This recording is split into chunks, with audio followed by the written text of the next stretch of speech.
Hello, good morning and good afternoon. Thank you all for joining us today for this webinar looking at oil markets and the new realities for oil and gas producing countries in the middle of a pandemic and global economic slowdown. My name is Raymond Karam and I'm the Chief Program and Development Officer here at AGSIW. This session is part of a series of programs we are hosting in a virtual format, and we're delighted to bring you this conversation today in partnership with Jason Bordoff and his team at the Columbia University Center on Global Energy Policy. We have a great lineup for you today, starting in Abu Dhabi with our good friend Christof Rühl, Senior Research Scholar at the Center on Global Energy Policy. From Dubai, Robin Mills, the CEO of Qamar Energy, non-resident fellow at AGSIW, and also a fellow at the Center on Global Energy Policy. A bit closer to home, Erin Blanton, the Senior Research Scholar at the Center on Global Energy Policy, and our colleague Robert Mogielnicki, resident scholar at the AGSIW. Last and not least, Jason Bordoff, the founding director of the Center on Global Energy Policy and professor of professional practice at the School of International Public Affairs at Columbia University. The conversation will be moderated from London by our colleague Kate Dourian, non-resident fellow at AGSIW and the regional manager for the Middle East and the Gulf at the World Energy Council. The full bios of our speakers are available on our website. I'm also happy to say that we have reached an audience record with 800 registered attendees this morning, tuning in from all around the world. A disclaimer before we start, the webinar today is being recorded and will be made available on our website tomorrow. Also a reminder to our audience, you are in listen-only mode, but you will be able to ask your questions through the Q&A function in Zoom, or you can also email us at info@agsiw.org or tag us on Twitter at Gulf State Sensed. Jason, over to you.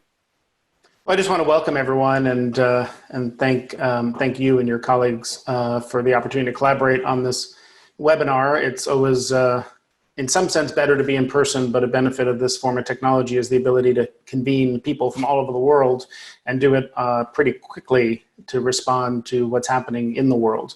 And this is obviously a historic time for those of us who study energy policy, history, and geopolitics. So really appreciate so many people joining us this morning. Most importantly, I hope everyone joining us this morning is healthy and doing well and coping well during these difficult times wherever you are in the world. This is a fortuitous, I mean, the timing is, it's not surprising there's such significant interest in this topic, not only given what's happened in recent weeks, but in particular what's happened yesterday with this historic and unprecedented collapse into negative prices for the US WTI benchmark. This is really an unprecedented time in global oil markets, and this collapse in global oil demand, a necessary part of the public health response to COVID-19. So here in the US, it's been particularly interesting to see this play out in a place where we're particularly used to celebrating low oil prices. This now brings significant alarm, not only because the extent of the collapse is so large, but it's just a sign of how America's evolution over the last decade into the largest oil producer in the world has changed our position. Even a noted OPEC critic like Trump stood in the White House briefing room and basically said, yeah, I've really come around on this whole OPEC thing. Maybe they're not as bad as I thought. So there's been a really interesting dynamic of geopolitics playing out beneath the surface here in terms of the US-Saudi Russia relationship because of the scale and rapidity of the collapse. We saw this historic effort to bring OPEC Plus together and also wrap it in the G20.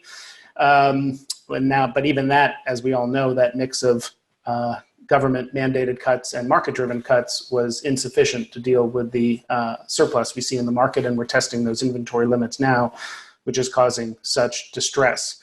So I'm really interested to talk with the colleagues on this call and hear the questions and comments from the audience, because there's so much to talk about in terms of where the energy markets are headed, what the geopolitical implications of that will be. So thanks to all of you for joining us, and really delighted that we could have this collaboration on this webinar.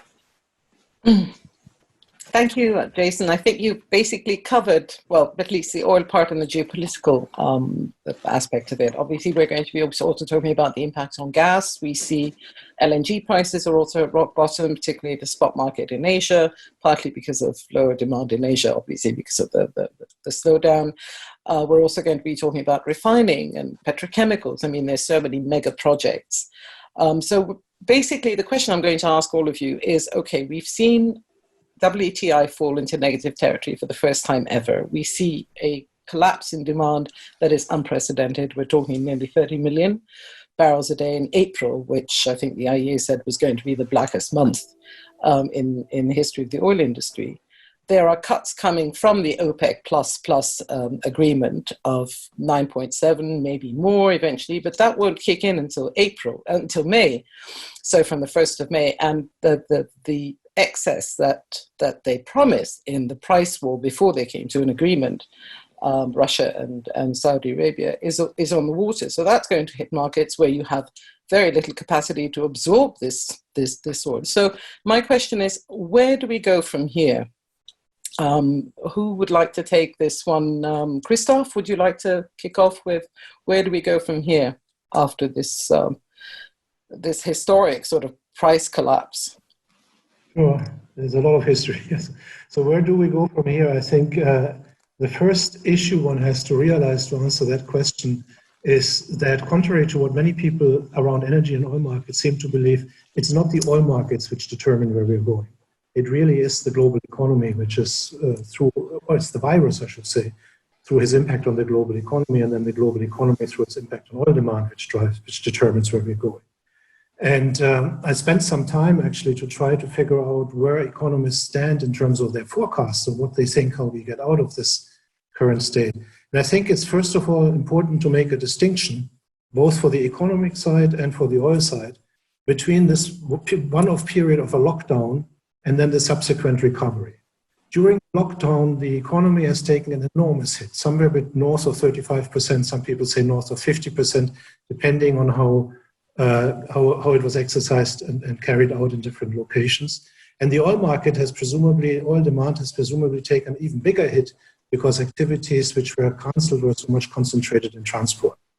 And then there's the period, the longer term, as we get out of this lockdown, and the question at which speed this progresses. When you look at the forecasts which we have at the moment, they all have three things in common. The first is that I haven't seen any institution which happened to do more than one forecast, say since early March, which has improved its forecast. They're all getting worse and worse and worse. The second is they still seem to believe in a majority of forecasts that we will have some sort of a V-shaped recovery. So at some point, the assumption is we move back towards activity levels like we had at the beginning of this year.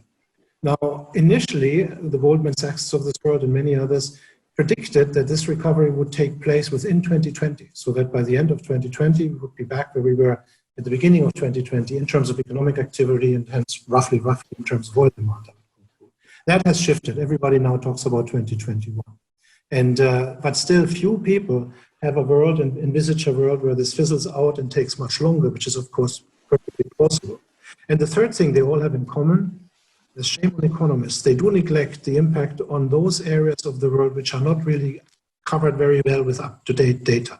So they all neglect what may happen in Latin America, Africa, and India, and assume underneath the headline numbers that everything is going to be more or less okay. So how this translates into oil demand is that with a majority of forecasts, you would still have an annual oil demand decline somewhere around 5-6 billion barrels per day with that kind of economic scenario.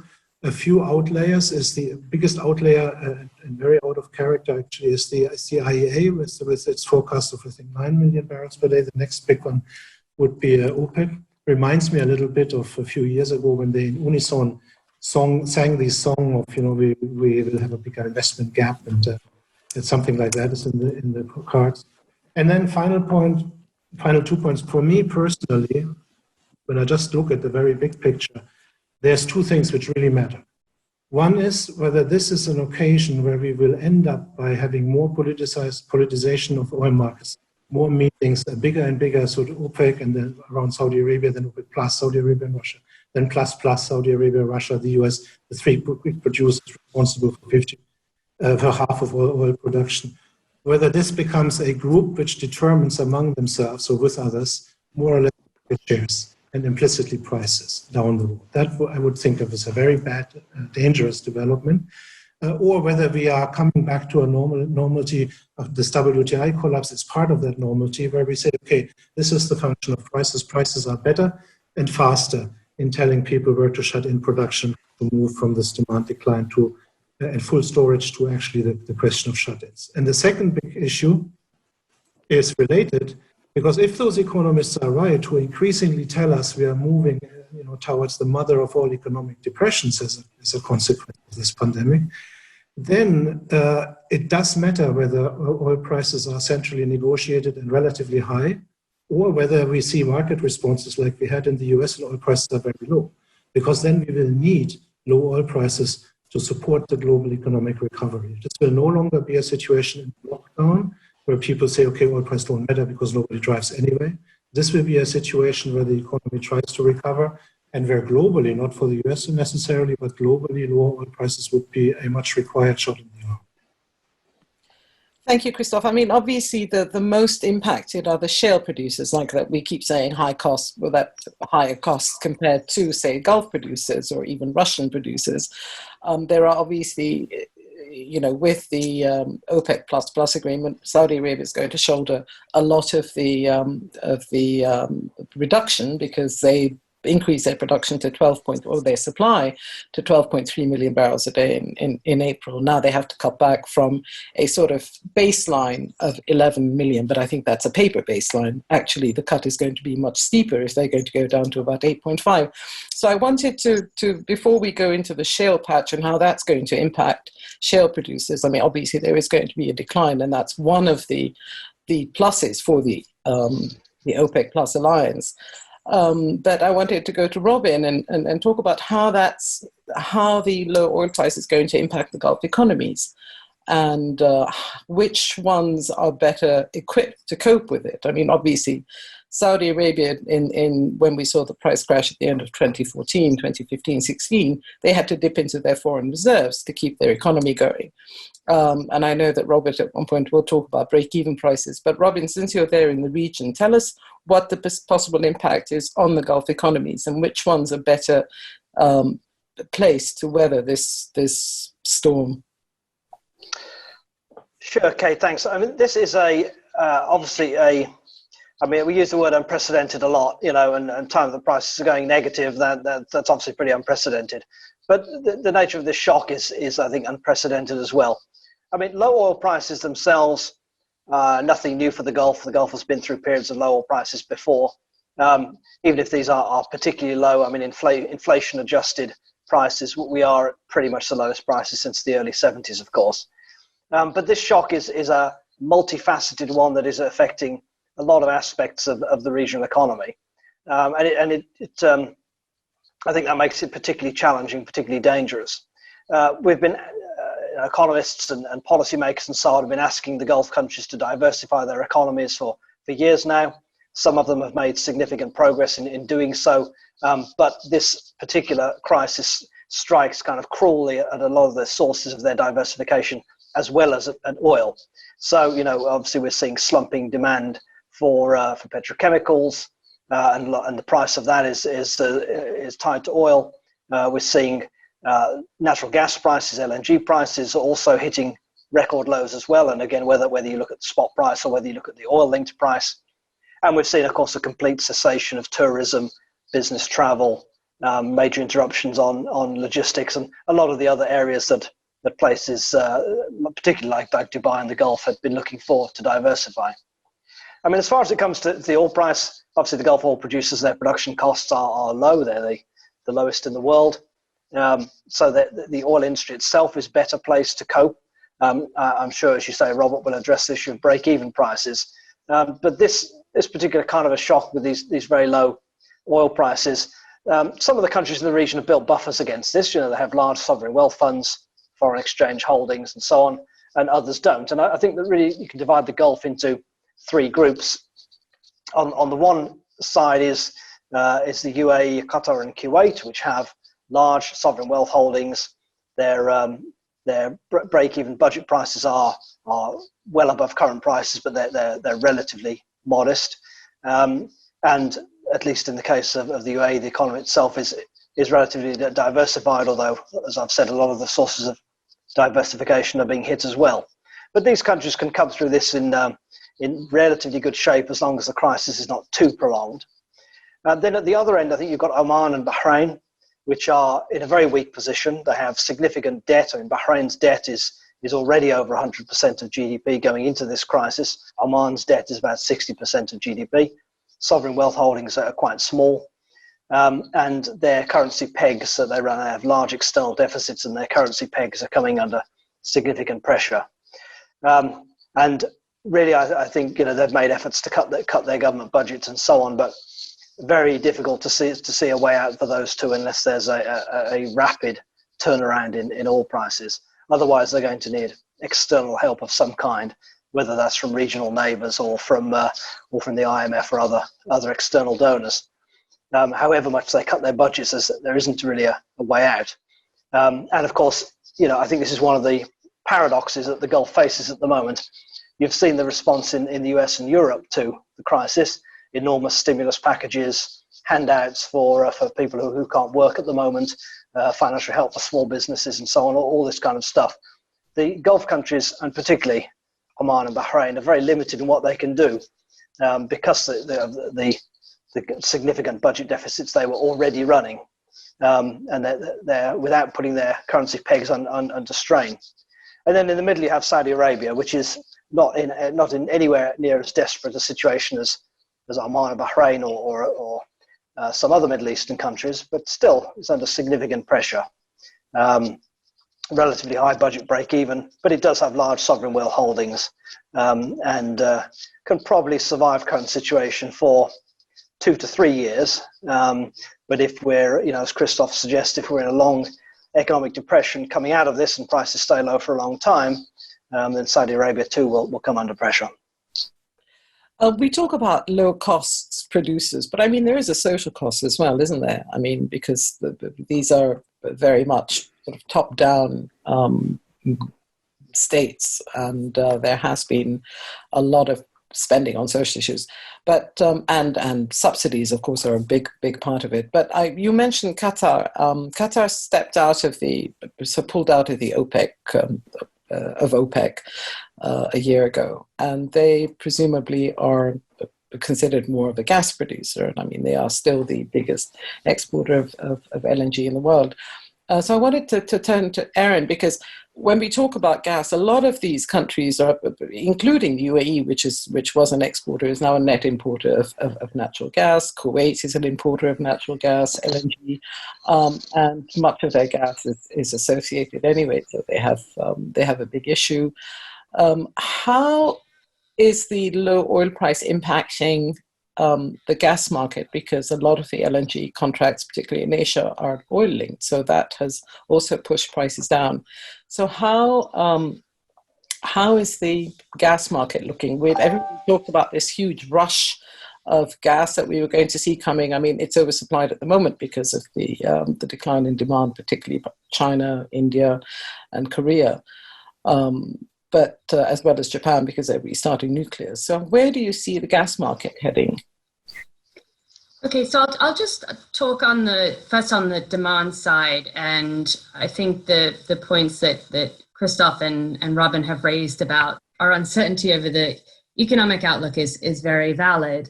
But I would say there are, at these prices, both on, as you noted, with LNG tied to oil, the oil link, as well as what we've seen with spot pricing, we're beginning to see, LNG competitive with coal for these countries, especially Asian countries in particular. And so it's not all, I would say, negative news in terms of the LNG buying. I mean, it has actually been a pickup in South Korea.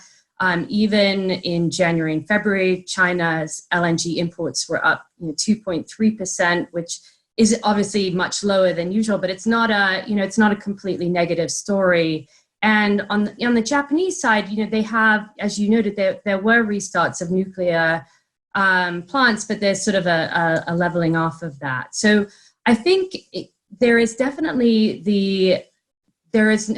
on the price side, you can continue to see, this is not going to be a year where you have any significant rebound in pricing, but we could see somewhat of a demand pickup, particularly in those countries, as I said, within Asia, where you are starting to get their desired switch from coal to gas is a little bit, it becomes more economical to put in.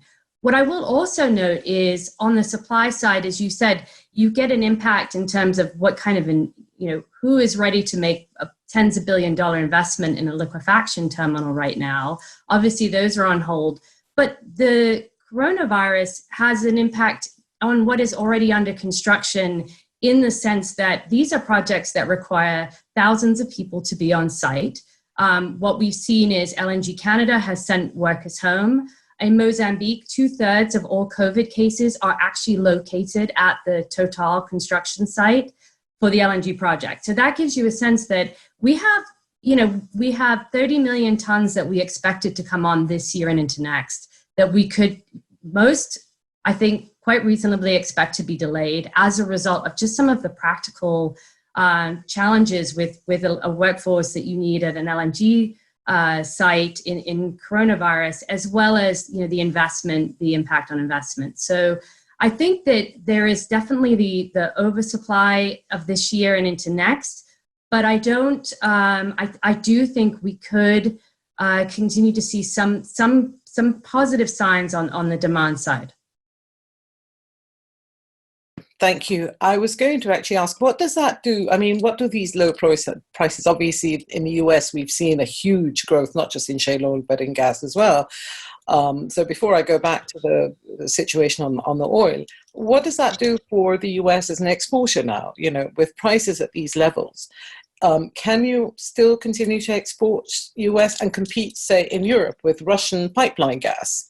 Or with Qatari LNG, which is also committed. I think there's a lot more push by both Russia and Qatar to sell into. So there's a geopolitical aspect as well. The US against Nord Stream 2, partly because, hey, they were selling LNG into Europe, and even though the European market isn't that great, and if you look at their Green Deal, by 2050, no gas, almost no gas, switch to hydrogen. So how does that impact US LNG sales?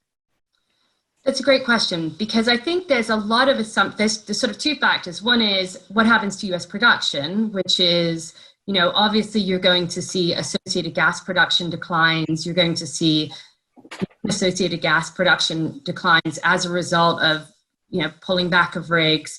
But the LNG exports are, less than 10% of our overall gas supply. So even if we have a reduction in US production, our capacity is fixed, right? Our liquefaction capacity is fixed, and it is slow to come on. It takes years to build up, and so even when it's an advantageous LNG market, we can't immediately respond. And I think we need to think about that a little bit in terms of this is a very weak LNG market this year, but there's a really strong consensus. Well, then this will mean that we'll get a pullback of US exports, and I don't necessarily think it is as straightforward as that, for the reasons that a lot of those volumes are under contract.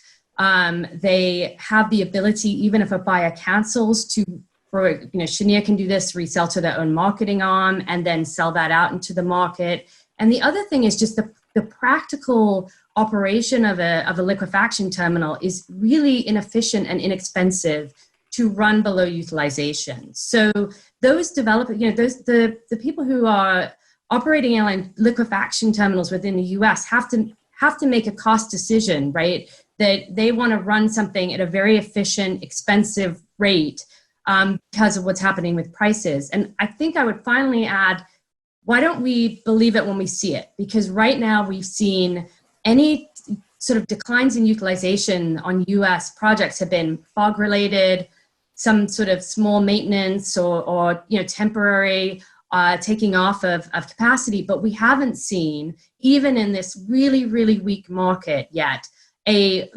decline below full utilization. And until we see that, I think we should assume that they're going to operate at full capacity. Thanks, Erin. I'm going to go back to the shale oil patch, obviously. I mean, one of the reasons why Russia didn't go along with the March OPEC Plus agreement to cut production was because they thought, okay, hang on, we keep cutting and cutting production. Who benefits? It's the US shale producers, it's the high cost producers.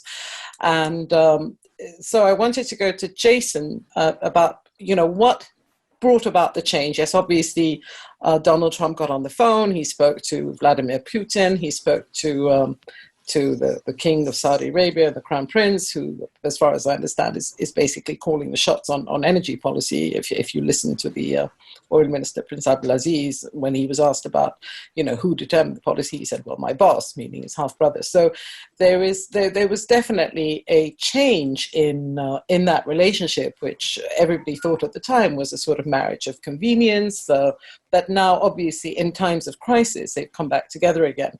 So tell us a little bit about how you think geopolitics played a part in that decision, apart from the fact that there was a necessity to cope with this dramatic fall in prices that I don't think either of them saw coming.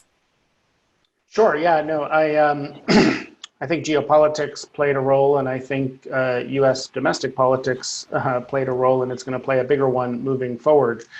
So, as I mentioned in my short introductory remarks, we had this dramatic collapse in the oil price given by 20, 25, 30 million barrel a day collapse in demand. And I had written at the time that, there was all this talk of extreme measures like the Texas Railroad Commission bringing back quotas from, the 1940s and 50s.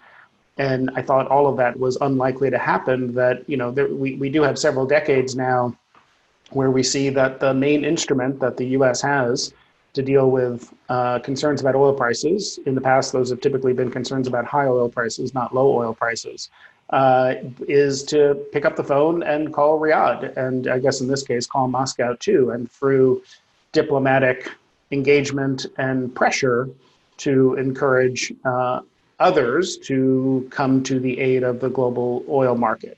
And, that is basically what happened. There was little willingness on the part of Congress to support the industry at all, and even something as modest as buying a little bit of cheap SPR crude to put in the Strategic Petroleum Reserve.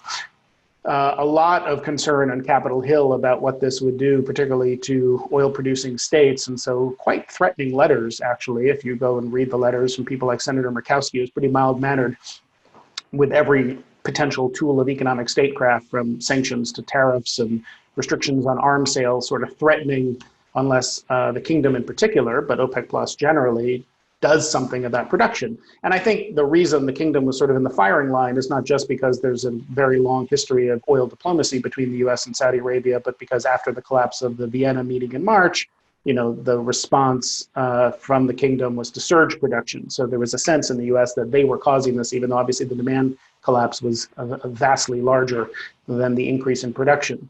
I also wrote at the time that I thought, well, those were the set of options available.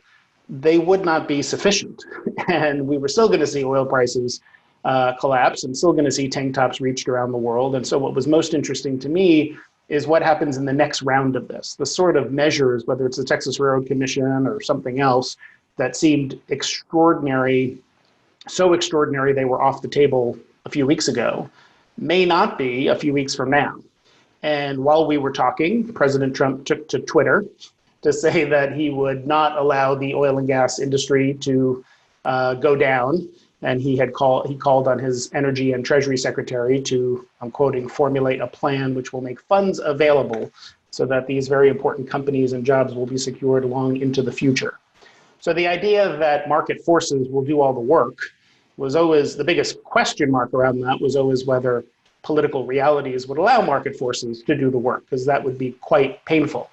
And I think what you're seeing today is a reflection that there's going to be quite a bit of concern about that. So what I'm interested in looking at also on the domestic side now is I think there'll be further diplomatic pressure on Moscow, on Riyadh, to take further steps to cut production again. But again, that is still going to sort of, just by the math, be short of what's needed for this kind of oversupply situation. And then the question is whether some extraordinary measures come back on the table, whether it is actually the Texas Railroad Commission. But again, U.S. production is falling anyway with these prices, or whether there's an effort to financially support the industry, which is going to be very controversial and difficult, I think, to move through Congress. So the administration will need to find other ways to do that. I mean, at these low prices, is it maybe time to be discussing a sort of carbon tax, a higher carbon tax? Because with prices at these levels, you can easily do away with subsidies in some countries which still exist. So that would be helpful to the, to the fiscal balances of these oil-producing countries that do still have subsidies in place. And also a carbon tax. Is it because we're seeing sort of cleaner air at the moment, and rivers, and Venice Canal is clear, and you have animals roaming the streets of cities. But is this a sort of temporary environmental? Is COVID-19 having a temporary environmental impact? And will we sort of, once we pick up, will we forget that, we were breathing cleaner air even, when we open windows in our lockdown homes? Who would like to sort of talk about the environmental impact before we go back to Robert and break-even prices, and what oil producers can actually do to mitigate the impact of these low prices, asset sales, resorting to capital markets, debt, etc. Can we talk about the environmental impact? Because as the World Energy Council, it's very important. And I think we're seeing already the new theme that we adopted at the Council, which is humanizing the energy transition. And I think we are seeing how our behavior, by being in lockdown, by not driving our cars, by not taking planes, by not, we're using maybe more electricity than we normally do, but that's being balanced by the fact that business is slowed down and a lot of factories are shut down and so on.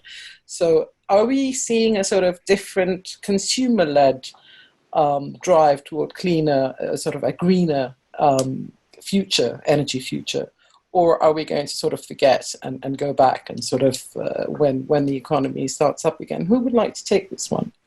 I'll say a word about it, and I think I appreciate your bringing it up. I think it's really important, especially with tomorrow being the 50th anniversary of Earth Day, and a moment to reflect on the success of the environmental movement in the 70s to clean up our air and our water, waterways that were not possible for swimming, and air that was filled with smog.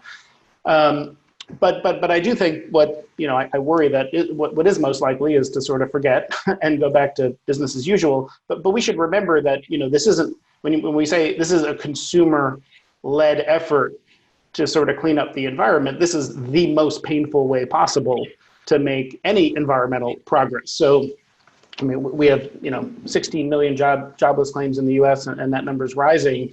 That is not a sensible or sustainable way politically or economically to try to make progress in our environmental challenges.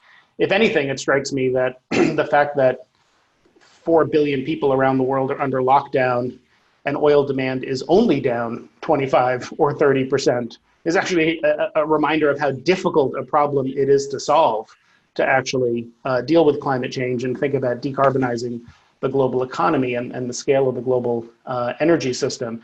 I worry that I think most economists, and certainly I think that a carbon tax is the right policy. I think in theory, it's easier to put a tax in place when energy prices are low, but that is a more complicated calculus when they are low because of significant economic pain and people are unable to drive anywhere. So I think the politics of saying we're going to be raising energy prices at all at a time when there's massive job loss and people are struggling to pay their bills is going to be difficult. For the reasons you say, removing fossil fuel subsidies can also make sense, and that helps with the fiscal pressure on some of these oil-producing countries. But again, the politics of that are difficult, and we've seen large public negative reactions and protests in the streets with countries that have tried to do that. I think my biggest concern about what the impact will be, because eventually we will get through this and the economy will grow, and it might take a long time before people are getting on airplanes to go halfway around the world. We may have travel restrictions, but there may be other ways in which oil demand gets a little bit of a boost. I could imagine in a city like New York, where I live, people are going to want to take personal cars before they get on a crowded subway again, and maybe that could marginally increase oil demand. But I think the bigger impact is going to be that I'm concerned that history teaches that when the economy is struggling, the ambition of environmental policy tends to get ratcheted back. I think that is a consistent theme in most countries, and I'm worried that is going to maybe be the primary impact of this episode on climate policy. Sorry, Christof, go ahead. I would underline that I think what we have seen so far is the almost complete disappearance of all ESG discussions from the public discussion. And that's usually what happens when you go into economic crisis mode. And what we will see in terms of introducing carbon taxes, just like Jason said, there will be resistance for economic reasons. But what we will also see is a big return of subsidization in oil-consuming countries, and for that matter, gas-consuming countries. And they are actually the bulk of the consumption, obviously not the producing countries. So the net effect is likely to be calling for more subsidization than for less.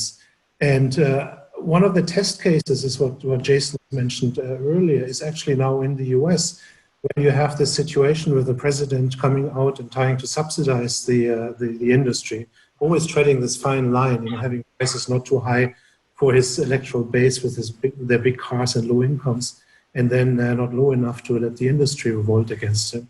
So if he starts now not to go the road of tariffs, but the road of subsidization of the industry, how will Democrats react to also want to win these states? And that's just going to be an interesting test case.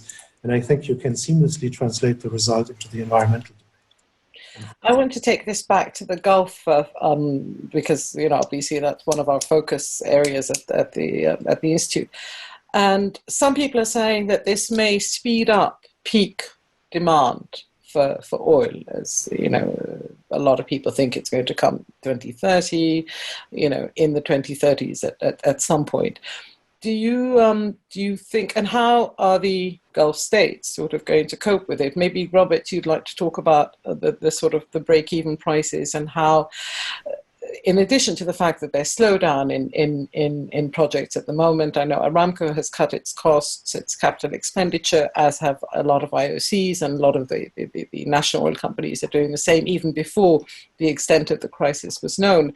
And because of the COVID pandemic, obviously it's difficult to get staff, so a lot of projects are being delayed because of the pandemic.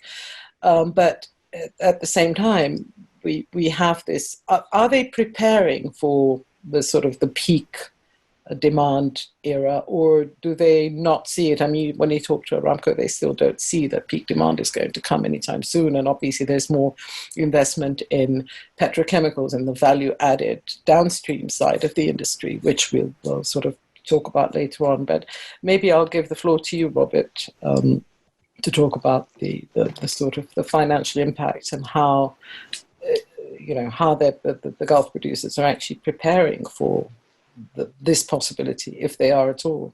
Great. Well, thank you, Kate. Yeah, I'll start by addressing the second part of your question. How are the oil and gas producing states of the Gulf Arab region coping at the moment? And I benefit from going after my colleagues that I think did a really wonderful job articulating some of the energy dynamics that are going on right now. And Robin mentioned some issues, but specifically in the Gulf region. And Christof also mentioned the important point about the global economy, which is an important part of the economies of the region.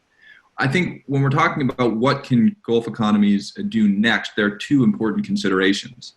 First, how flexible are government budgets in the Gulf region? I'll focus mainly on the GCC, especially given the need to manage these multiple interrelated crises.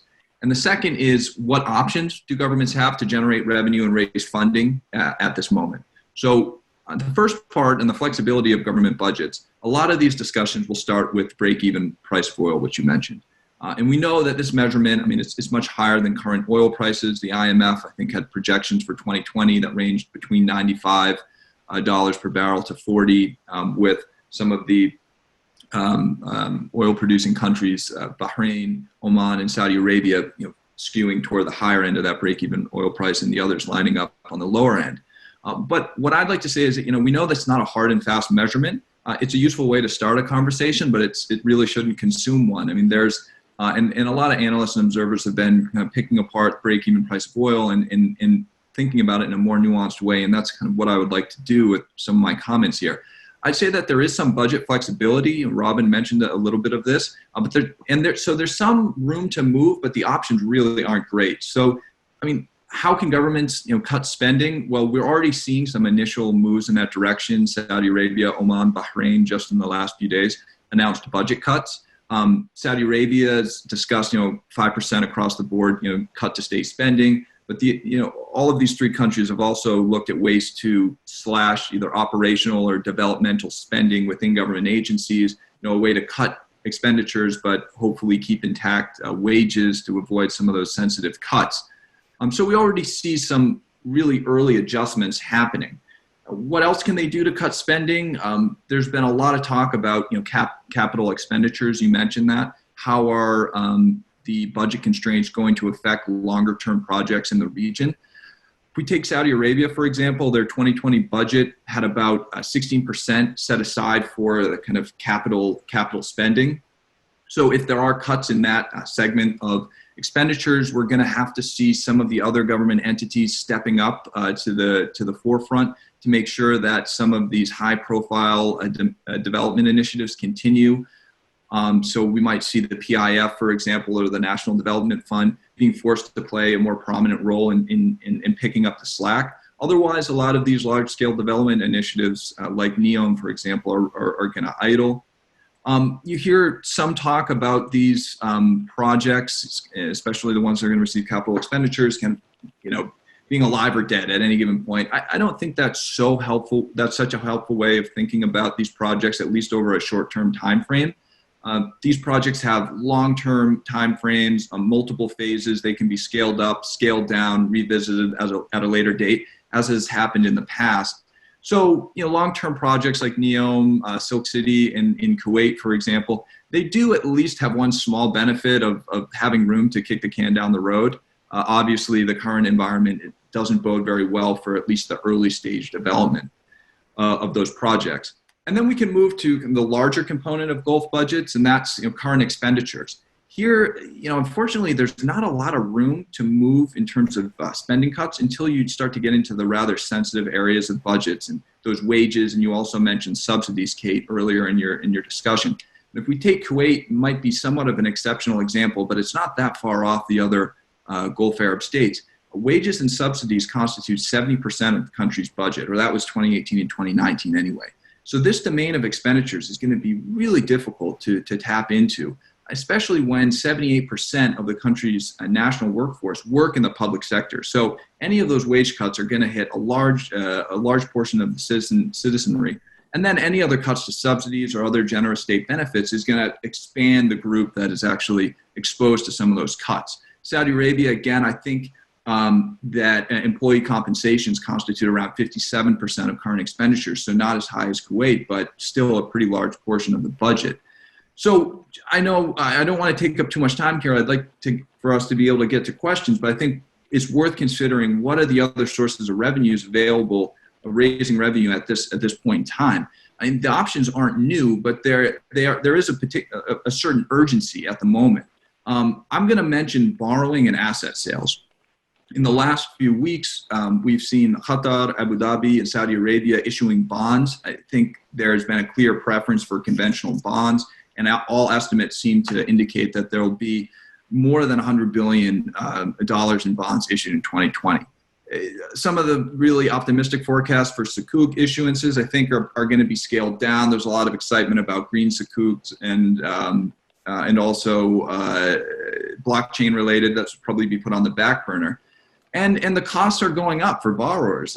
Robin mentioned in different groups of Gulf states. We know Oman and Bahrain are going to have a harder time dealing with the yields at the moment, and will probably wait or try to wait for markets to stabilize before resorting to these to capital markets. It's just a question of how long does this last? Will they have that room to wait? The second way to raise revenues has to do with asset sales. And we know, Oman over the last year has made that a priority to plug certain elements of its budget deficit. The privatization or the sale of about 49% of the Oman electricity transmission company to a Chinese firm for $1 billion is a good example of that. And you mentioned some of the asset sales in state-owned entities, the Gulf's national oil companies. I'll let the other speakers address that. But I'll just conclude by saying I think that asset sales are certainly not going to be the ideal solution at this point in time. And I see 3 or 4 issues with them. One is that they're usually one-off deals. You do see some privatization strategies and initiatives taking place, but they haven't unfolded in a cohesive manner. Really, the asset sales in the region have been kind of ad hoc and piecemeal, certainly not a sustainable way to manage budgets. Two, they're time-consuming and there's no guarantee. So, when countries are experiencing the acute shocks that they are at the moment, especially in the Gulf region, there's an urgent need. Asset sales take time, they can fall apart. Third, they can be politically sensitive. So if we're talking about public or natural resources, strategic entities, this can cause some concern amongst the population and get into other areas of kind of political sensitivities.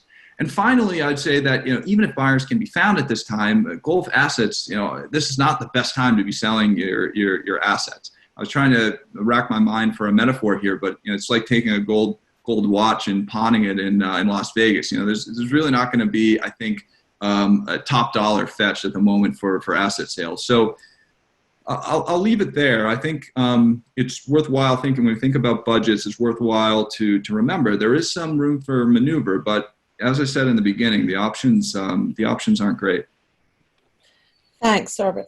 Before we go to, we're getting a lot of questions, so I'm going to give time for questions in a few minutes. But I did want to go into one of the things that, one of the areas where we're seeing a lot of investment in the region, particularly by Saudi Arabia, the UAE, is sort of into the downstream, into petrochemicals, refining, both at home and abroad. In Asia, particularly to sort of lock in demand, a high value. And it is partly preparation for, the day when you're not going to be just exporting pure crude oil, but products, specialty plastics. And I think, Christof, I heard you at Chatham House once saying, what happens to demand? Because the IEA says demand in the future for oil is going to be driven mainly by petrochemicals, heavy transport. What happens if single-use plastic, for example, is eliminated, and is there too much? Has there been too much investment in petrochemicals, and are we going to see a sort of surfeit? Because already, and I think Robin, you may be able to comment on that. I don't see you at the moment. I don't know if we've lost you, but Robin, maybe. No, oh, you're there. I'm okay. I'm okay. Yeah. So I think the whole issue of refining petrochemicals is a very important one. It's been an absolute centerpiece of the Gulf states' diversification or semi-diversification policies. Part of that, and a big part of that, of course, is the view that oil demand increasingly would shift towards petrochemicals. At least that would be the major source of growth in the demand barrel, while other things, and particularly light passenger vehicles, shrink. Now, I think at the moment, this strategy, so to some extent is perhaps showing its value at the moment, in the sense that it is, at least these overseas refineries and petrochemical plants are a place to place crude. And at a time that we're running out of outlets, that's not a bad thing to have. But I think they do show the limitations of that strategy, partly because, of course, petrochem prices are not perfectly correlated to oil, but correlated to a significant degree. They're falling as well, even if not as far as oil. And of course, because obviously they're suffering from the wider economic slump as well. And I think in the longer term, there's a danger that these are gigantic investments. I mean, we see the proposed refinery in Western India, the joint venture of ADNOC and Aramco and some Indian state companies. And the price tag for that is...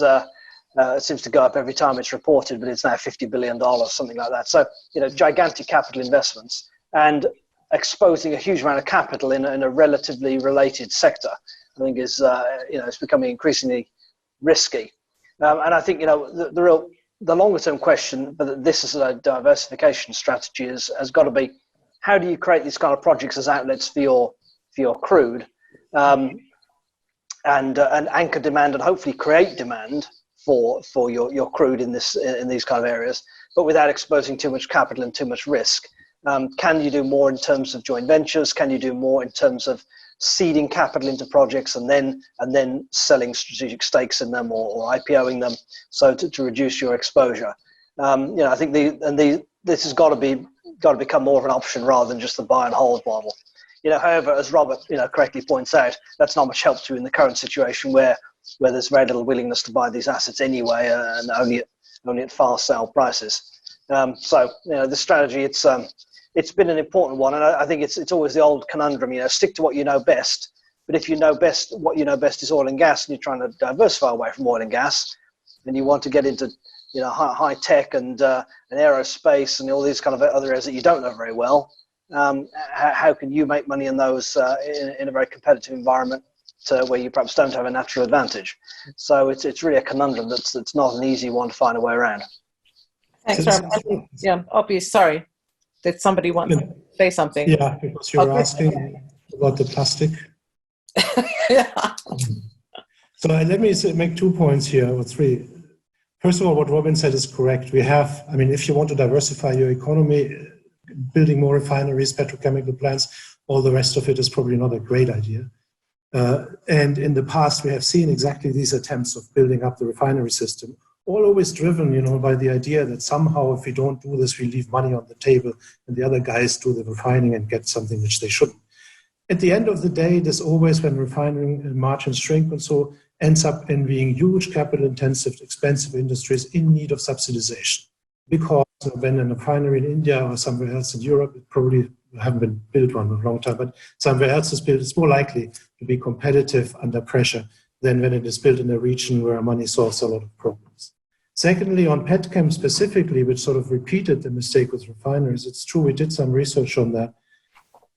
The petchem demand for oil from the IEA onward to almost anyone who projects long-term oil demand is the one ray of sunshine in an otherwise very dark picture, where you have less and less demand growth from transport, zero or negative demand growth from other uses like power, and then petchem is supposed to continue growing. 70% of that is simply plastic production. And the underlying assumption here is that the growth of plastic, including one-way plastic, the vast majority, half of the 70%, is continuing at the same speed which it has since the Second World War in Europe and Asia, in Japan and the US, in China and in China now this time. This is when I switch on the TV and hear the campaign against plastic, very unrealistic. I cut it short to not steal too much time. When you go and do the numbers, which is horrendously difficult to just get them all, it turns out that oil demand growth would slump considerably, because if you make sensible assumptions about less use of one-way plastic, higher recycling rates, those two components. Just think about it, not using or using a plastic bag twice cuts demand for plastic bags in half. It's exceedingly simple. And why would India and so on not learn how to live in this thing of civilization, the plastic? So it does bring forward the point of view for most calculations for peak oil demand by up to 10 years. And it means that about 20% of petchem capacity may be stranded. This is a paper which is about to come out, I hope, soon. Last point, very quickly. It's not about the region, about only diversification, which is now a bit late to start, and about asset sales, which is a bad idea under distress. The biggest Achilles heel of that region is its fixed exchange rate. When you start running down the liquid financial savings you have and sovereign wealth fund savings you have, and we just read a few weeks ago now Saudi Arabia became a net debtor. This is before the crisis starts, the oil price crisis. Then what can happen to what we have seen in past periods of low oil prices, last 14, 15, and in many countries, former Soviet Union, so is a collapse of fixed exchange rate regimes because they can't be sustained. And now imagine that in a region which is just about to accumulate huge amounts of dollar-denominated bonds. That would be a serious problem, and that's what has to be avoided at all costs. And that means that certain capital buffers have to be maintained, even if you would like to spend the money in your budgets. I know that because of a shortage of ethane, the Saudis are using more naphtha in their petrochemicals. But gas, methane emissions from gas. Gas is also getting a bit of a bad name, isn't it, Erin? In the States, we're seeing a huge, it did drive industry in the United States because of the proliferation of shale gas as well. But it's sort of getting a bad name because of the increase in methane emissions. Is that something that is going to be reversed in the Trump administration? Presumably not, because environmental policies are being relaxed. I would say that you're absolutely right, that you've definitely seen, and sort of what's noted as a black eye for the gas industry. And I think there's the industry is becoming aware not only that this is an issue for policymakers and potentially a future administration, but also, you have movement in places like Europe where they're looking at how do you do, gas differentiation in terms of your imports. How do you start measuring methane emissions, and those things are coming, as well as the availability of more and more data, right, in terms of satellite data on methane emissions at specific locations. And it's going to be harder and harder for companies to be under the radar screen for leaks and for flaring and methane emissions as more and more data becomes available. So certainly, I think that you're absolutely right. This is something that has to be addressed. And it's certainly, probably I would say Jason would have a better sense of the policy proposals that could come under a different administration. But yes, I think this is something, you're absolutely right. It has, if gas is going to be a transition fuel and it needs to be a bridge, then it's going to be a much shorter bridge if it doesn't address issues like methane leakage and flaring.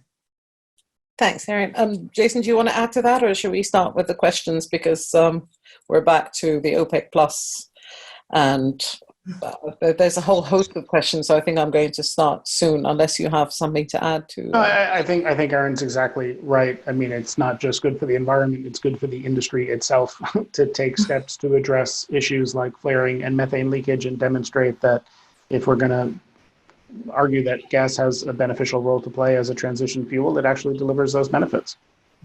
Before we move on to the questions, Christof is going to love this one, because again, you mentioned the IEA kept warning about the decline in upstream investment, 25%, 30%, 2015, 2016, and warning of a supply crunch.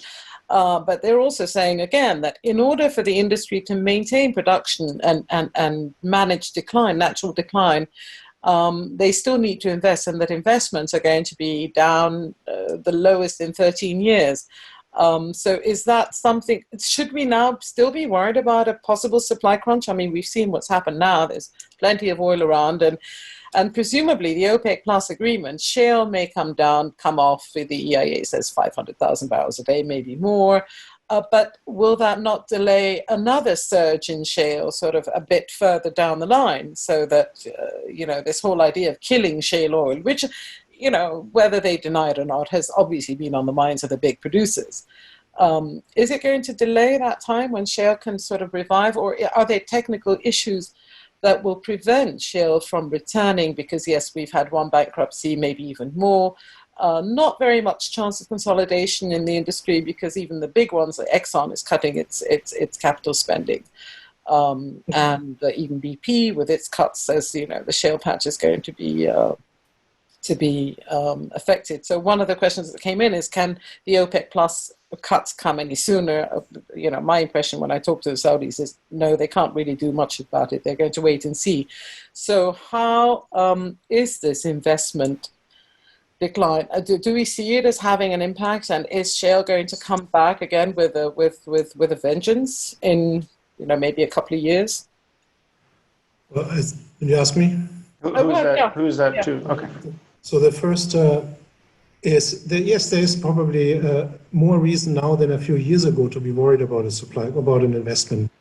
But I remember a few years ago, it was almost funny. It was really the IEA and OPEC in unison together singing that song, how terrible this will be. And of course, nothing of that happened. Now, with prices much lower, it's probably a bit more realistic. But there is one thing which people don't have on their radar, even it's obvious, and this is an important characteristic of the industry we live in, which is that over time, cost in oil production follows prices, right? So every time you have an increase in prices over longer periods, costs rise with it. And every time you have a decrease in prices, costs fall with it. And when you work in an oil company, you will find out that your return on capital is whatever it is, 15% at an oil price of 20.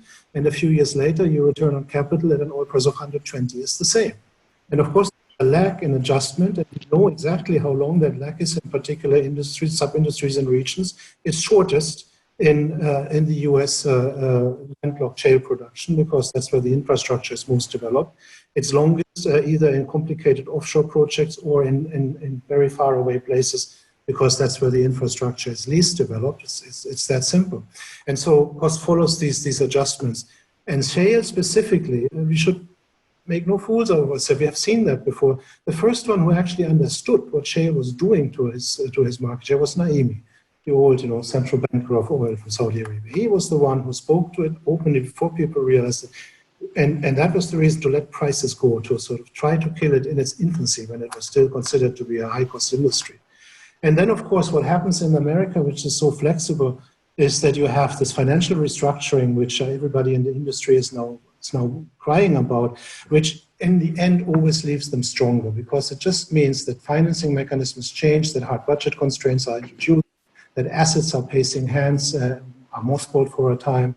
And at the end of the day, you have new enterprises, you have bigger enterprises, you have takeovers, you have mergers, you have all these things which are very, very painful if you are affected as a company on the receiving end of that, but which are very, very necessary if you talk about how a new industry matures, becomes more productive and competes. And this has America, and the other countries do not have that. And this is one of the driving forces of this tremendous innovations we have. It's one, free access. Everybody can invest, and everybody did in the shale industry. And then these periodic, almost purchase, like you learn by doing, and you get and those who can't compete get weeded out. You will, for that reason, never seen an innovation like shale coming from one of the big state-controlled, whether it's China or Venezuela or Saudi Arabia. It will not happen. And that's why it's so important. That's why I'm making this point again and again now. In the current situation, we have to preserve these islands of competence and of competition. Because if we ever want to have something like an energy transition, if we ever want to move away from fossil fuels, we need that power to innovate. It cannot be done by fiat and by governments.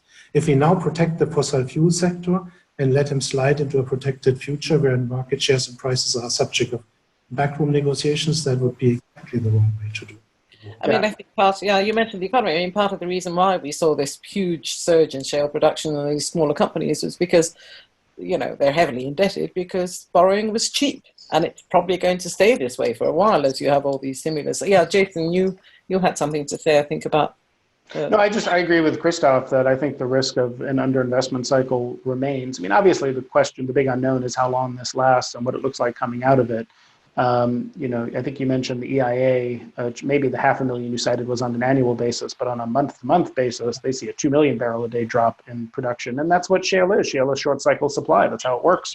When prices go up, it can rise quickly. And when they go down, it can fall quickly with all the attendant pain that goes along with that. If policy lets that happen, which seems to me the big question now, is whether policy will actually let the shale patch incur that kind of pain. I think the concept, I think at a ballpark level, maybe something like 2 million barrels a day was production that would not make economic sense and maybe should not have been brought online in the first place. And I think we'll see a series of bankruptcies, consolidation, rationalization, whatever you want to call it. But the demand will recover and price will recover. And I think with some, say, WTI in the 40s, roughly, you could see shale growing maybe 300,000, 400,000, 500,000 barrels a day, not 1 or 1.5 million barrels a day. And if oil demand rebounds even close to where it was before and then begins a pace of even more moderate growth, that won't be sufficient to meet growth in global oil demand. And when you combine that with some of the ratcheting back in investment elsewhere, that's certainly a possibility looking out over a couple of years. Thanks. I think we're going to start with questions now. We've got about another roughly half an hour. We have a question on the OPEC deal from Paul Greenoff. Is it possible that OPEC cuts start before May? Who would like to take this one? There's another question I'll ask. These are all OPEC related. David Posa asks, is OPEC or OPEC Plus useful for their members? I mean, what is the ability of this international organization to influence the oil price? I'll stop it there. So who would like to take this one? Some people say OPEC is dead, or it shows that OPEC alone can no longer balance the markets. I'll bite the bullet. I don't want to speak too much about OPEC. Can they influence prices? And so, yes, have they been useful? Depends for whom. I would think, as a general, as an economist looking at these markets, no.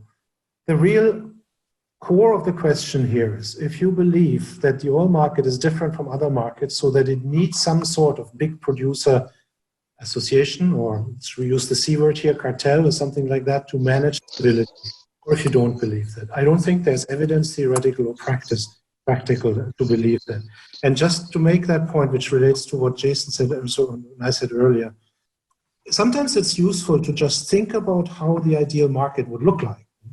Normally, the oil market would be pretty straightforward. You have some very low-cost producers. They would call the shots. They would bring online however much they want to sell at a very relatively low cost. That would be topped off on a second layer, sort of by companies, international companies competing with each other. And the low-cost producers obviously would be Saudi Arabia and the Gulf producers.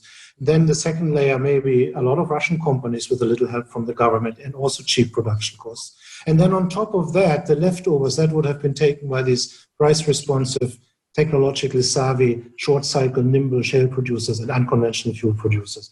And the cost at which they can take off the leftover and produce it, that would determine the global oil market price. That is as efficient as it would ever get. And we have never been there because of the power of large organizations to disrupt the system. Now, you made the point that coronavirus pandemic gives us like a window into a future where oil demand may decline. That will come. Once you have oil demand declining, the game changed. Rule changes. You can't simply disrupt it all the time anymore because somebody else takes up the slack immediately. And then we will be having to go to a world like that. And why is that a problem? It's a problem because this big block of very low-cost producers, somebody mentioned it earlier, is not really low-cost producers. They have all these huge social obligations and they need higher oil prices, and it's economically justified. And that's where the conundrum lies. I mean, obviously, Russia is in a different position because they do have a different fiscal policy. They've got taxation, they can tamper, and the ruble exchange rate. But I'm not going to go there at the moment because and we all know that Russia has technical issues with shutting down its fields. Maybe not so much now, but Siberia in the winter tends to be a bit difficult to shut down. So I think there's a lot of wrangling. But the question as to whether OPEC may bring forward its cuts, I think Wall Street Journal had a report that today. But I mean, isn't it a bit too late? I mean, May 1st, if I'm looking at my calendar correctly, is 10 days away. So I'm not sure what we're talking about. I mean, I guess every day helps, but. Oh. Yeah. Yeah, and I just wanted to come in there, Kate, on that point about the social costs. Now, oil production costs are what they are. Yes, as Christof says there, the long term, they're kind of flexible depending on oil prices. But in the short term, they are what they are. But social costs are a choice, right? It's a choice to spend your money in subsidies and salaries and huge public sector wage bills, or to put it in sovereign wealth funds or whatever else. And so, the social cost is not a fixed thing. And I think there's a sharp divergence there between Russia and Saudi Arabia. Russia in 2014 when the oil price fell, was in a weak position, had a high budget break even. And Russia, of course, came under a lot of pressure also from sanctions. And Vladimir Putin decided that he was in a weak position and didn't want to be in that position. So he chose to put the savings over the next few years into sovereign wealth funds, foreign exchange reserves, let the ruble depreciate, and run down the government budget. And the living standard of ordinary Russians has fallen significantly. The economy stagnated, but Russia is fiscally in a very solid position. Saudi Arabia, on the other hand, they made savings in subsidies and they put that back into handouts of other kinds. And so they end up with a budget break even of $80 a barrel. So I think this goes beyond just being an economic choice. It's not a simple matter of whose economy is strongest or whose government budget is strongest. It's a political struggle of who is able to carry through some very painful reforms and budget cuts and still remain in power, and who isn't. And if we move beyond Saudi Arabia, with countries like Iraq and Venezuela and so on, who obviously are even less able to push through any budget cuts without suffering severe political disruption, and eventually, as we've had in Venezuela and Libya and some other places, having their oil production disrupted entirely. Yeah, I would just quickly say on that. I mean, I think is OPEC Plus dead? It depends how you define success. I think the cooperation between Saudi and Russia has lasted longer than many people, who have been paying attention to this for a while and read Ali Alimi's book, thought thought was possible.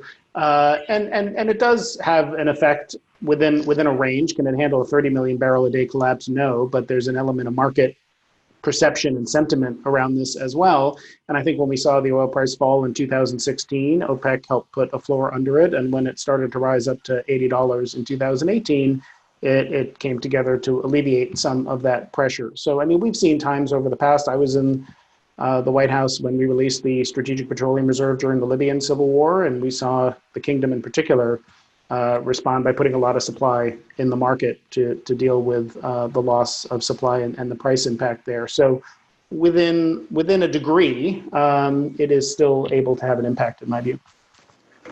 Thanks. We'll move on to some other questions.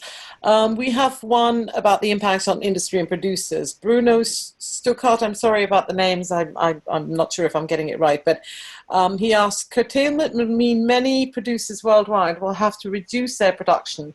Which countries will benefit the most and gain market share once demand picks up again? Anybody for that one? Which countries will benefit the most?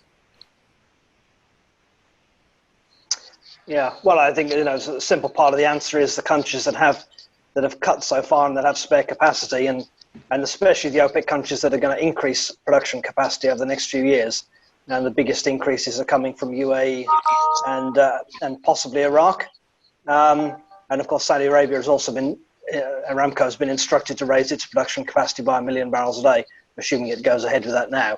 So they're all very well placed to pick up market share.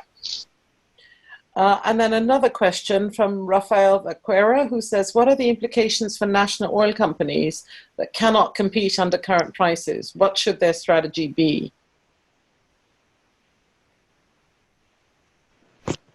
Well, this is one of the interesting things which we observe, that every time oil prices are low and prices grow, the fiscal conditions for investments change radically.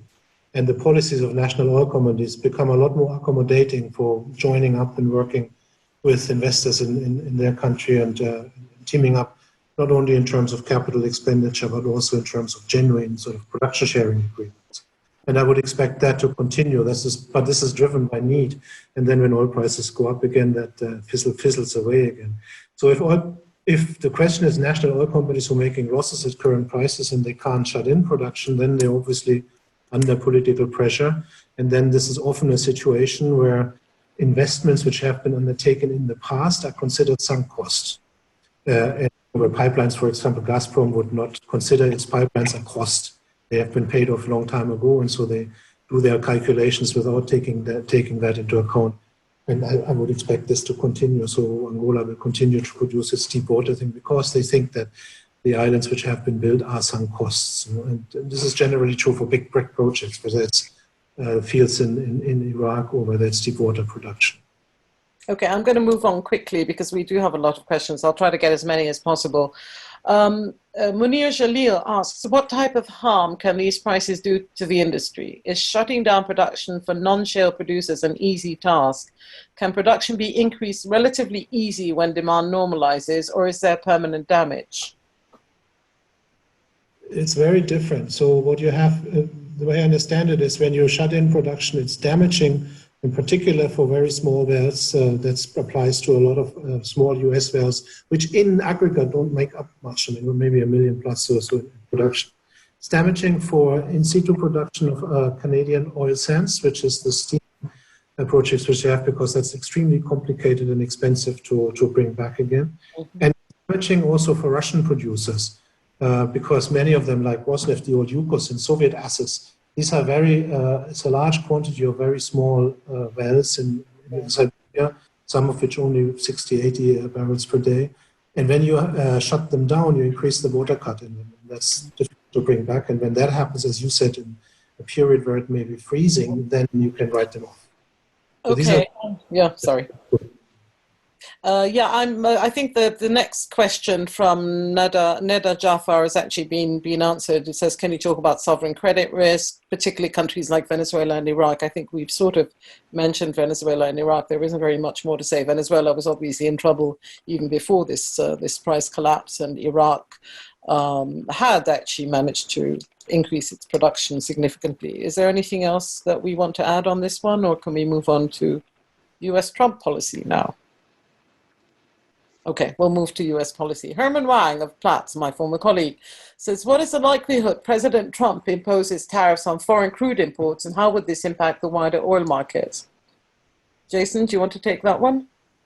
Well, I think among the more extreme remedies on the table, it's one of the ones that is, it's still not likely to happen. I don't think it's more than 50%, but it's probably among the more likely of the options, particularly because it seems difficult to see a scenario where Congress agrees to appropriate funds for whatever it is, buying SPR crude, directly supporting the industry or something else. So I think there are some measures that the administration might take to provide support to the industry, like clarifying that the Federal Reserve loan facility is available to them, or making that a little bit easier to access. And then I think there will be pressure, if this continues, to use his national security emergency authorities, declare a national security threat. And that's a tenuous use of that authority, but we've seen in the China trade war that this is a direction, this administration and this president in particular can be favorably inclined to tariffs, that I think this is a direction I could see getting some more momentum and moving in. And, Christof can sort of speak also to the economic impacts of that, but the way we have experience with this, right? We had a mandatory oil import program in the 1960s, where that was quite complicated, rather Byzantine, came with price controls associated with it. And when you put a tariff on imported crude, the economics of it work such that the price of domestic crude rises to that level, broadly speaking, with some exceptions. And that's a cost largely borne by consumers. I mean, has this whole thing, the price war, obviously it wasn't just about supply, it was about Saudi Arabia cutting its official selling prices quite steeply when the OPEC Plus agreement collapsed in March. Do you see that the relationship between Washington and Riyadh has been impacted negatively? I mean, yes, you did mention the letters earlier on by senators and congressmen. Or do you think that's still quite solid under the Trump administration? I think it depends what you mean by Washington. So, I mean, I think this White House, I think, has a close relationship with the kingdom. It's a relationship that, as far as I can tell, the kingdom values. I think the kingdom's relationship with Washington overall, and with some people on Capitol Hill on both sides of the aisle, has been strained. And we've seen OPEC, and we've seen JASTA, and we've seen some particularly strong language, particularly after the death of Jamal Khashoggi. Okay. And I think that atmosphere still kind of pervades over the relationship in Washington. Okay, we're going to move on to another question. Rescuing the oil and gas industry without Congress. Sam Reynolds asking, I think we've moved on this one. How will the current, Rawan Al-Khatib asks, how will the current pandemic-led reduction in oil demand shape the US role in the Middle East? Well, it brings us back to the same question. I wanted to say one word on tariffs, because this may move up the agenda, because it's something which, the logic here normally is you have tariffs on something, and then the domestic producer subsidizes whatever the industry in question is. So here you would have tariffs, you would have higher gasoline product prices, and then American consumers would subsidize the industry. But here the hope could be that then an expansion with higher prices, an expansion of shale fills the void. And that's so easy to explain, even though it probably is in practice impossible, but it's easy to explain that I'm afraid this could be something right up the alley of the current administration. So it's certainly things to watch. Yes, I mean, he has threatened before. Okay, the next question is on investment. Richard Oblaf asks, what was the rationale for PAF, the Saudi Wealth Fund, investing $1 billion in Eni, Total, and Shell? Robin, have you heard of this? I wasn't aware that they had invested $1 billion, but sure, yeah. It's kind of interesting because it comes back to all our diversification questions. Of course, they're currently also investing in Newcastle United in the UK, and I know I'm not a Newcastle fan, and they never win anything, but good luck to them. But as far as it comes to the oil companies, no, I think it doesn't make any sense in terms of diversification, obviously, and I can only see it as a short-term move that they felt these things were undervalued. Perhaps also had a feeling that the OPEC deal was going to be plus deal was going to be done, and that would put a floor under oil prices and make this a good investment. Well, yeah, I might just add to that too. One of the other high-profile investments of the PIF lately has been the Carnival Corporation, the cruise ship operator. That obviously drew some scrutiny given the kind of state of cruise ships at the moment.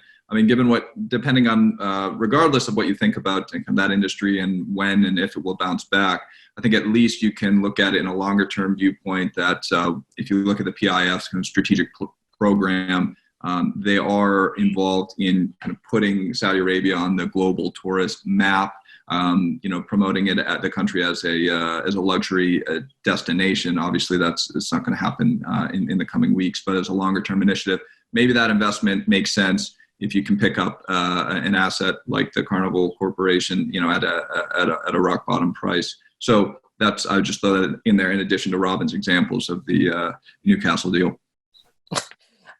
Domenico Flora is asking, after the collapse of the TI futures contract in May for May delivery and world demand with current storage levels, what will be the impact of the investment cut on the upstream, downstream and supply chain? I think we've sort of covered this one.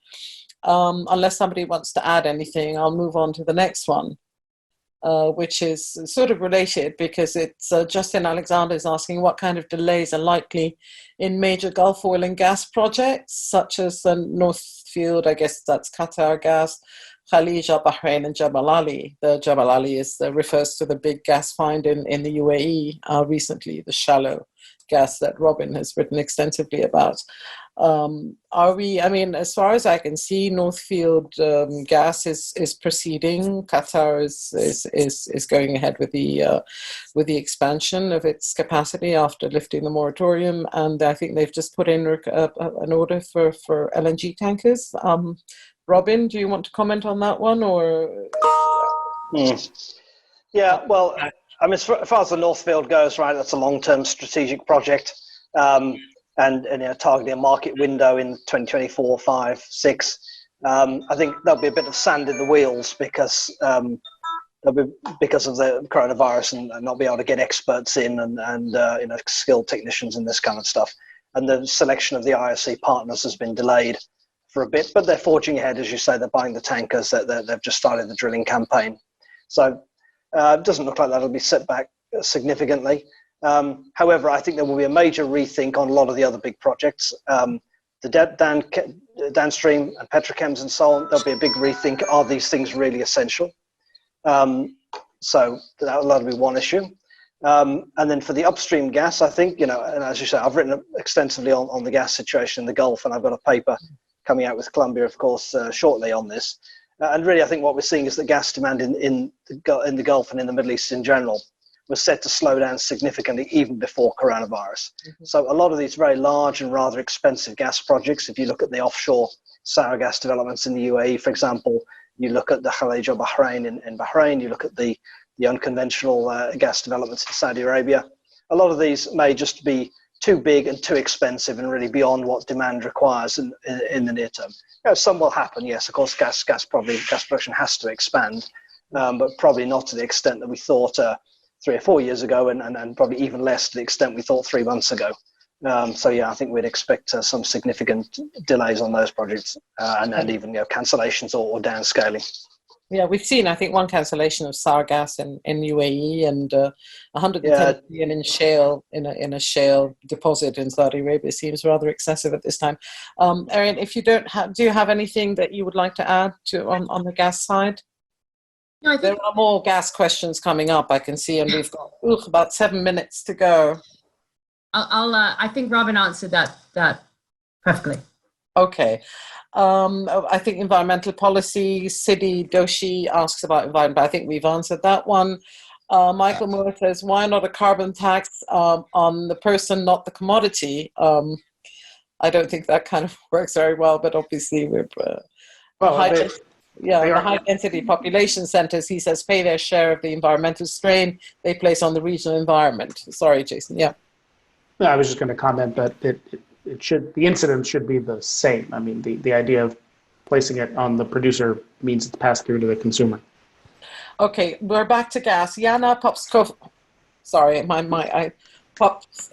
Popkostova is asking, is it somehow odd to hear that pickup of LNG activity is to be expected, given that smaller producers in the US were already struggling financially before the COVID-19 outbreak, and the access to money, given the limited returns, has been an issue?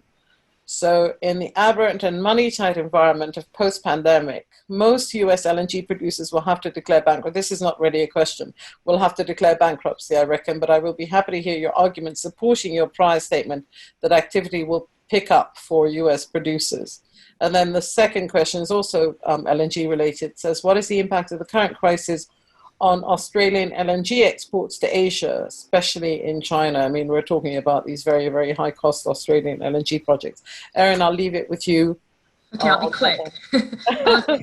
Firstly, the LNG terminal operators are not the same. It's not the same group as the smaller US EMPs that she's talking about, and the terminals themselves have. Most of the volumes are being offtake under long-term contracts with buyers like Shell or Total, Gale, Trafigura for, through 2030s. So it's a different, this isn't the same as sort of trying to produce gas in the US market. It is basically the export terminals are operated by companies that have already done the infrastructure costs. Now deciding, the question is, if customers make some cargo cancellations, do they then resell those cargoes through their marketing arm? It's a very different kind of structure than what we're seeing with, just the production, the EMPs, some of the smaller EMPs in the US. So I'll clarify that. And then the second thing on the Australian projects, the interesting thing is that the Chinese took really significant equity stakes in those projects in the upstream. So there's some, that was sort of a hedging on their part, but you have continued to see those projects operate at full capacity because they again have contracts. Some of them with an S curve, which does some protection to how low the price, even if the oil price drops, how low the contract price can drop. But there is some questions over maybe the pickup in spot cargoes that China took from Australia when it had the trade war with the US. Certainly Australia benefited from a lot of additional spot cargoes into China. As we've seen, China's now starting to bring in US spot cargoes again. Maybe those will have to be rehoused. But in terms of the long-term volumes for Australia, I think they are pretty much going to go on as, again, at full utilization. I'm going to thank you all and see if this was really interesting, and I learned a lot from it, and I hope our audience did as well. I'm going to leave it to Raymond, maybe say a few words before we close, or Raymond? Thanks so much, Kate. Nothing more to add, really. Just to thank everyone again for your time and for this great group effort to answer some of the most important questions on people's mind and our minds, given the recent developments in the oil market and the pandemic and the global economic slowdown. A lot to answer, and I think everyone did an amazing job. Jason, over to you if you have any concluding remarks as well.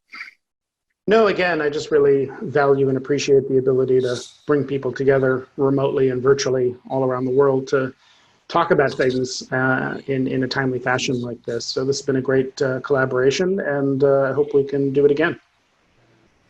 Same here. And thanks again to Kate also for doing a great job getting to all the questions and managing all the speakers on the panel.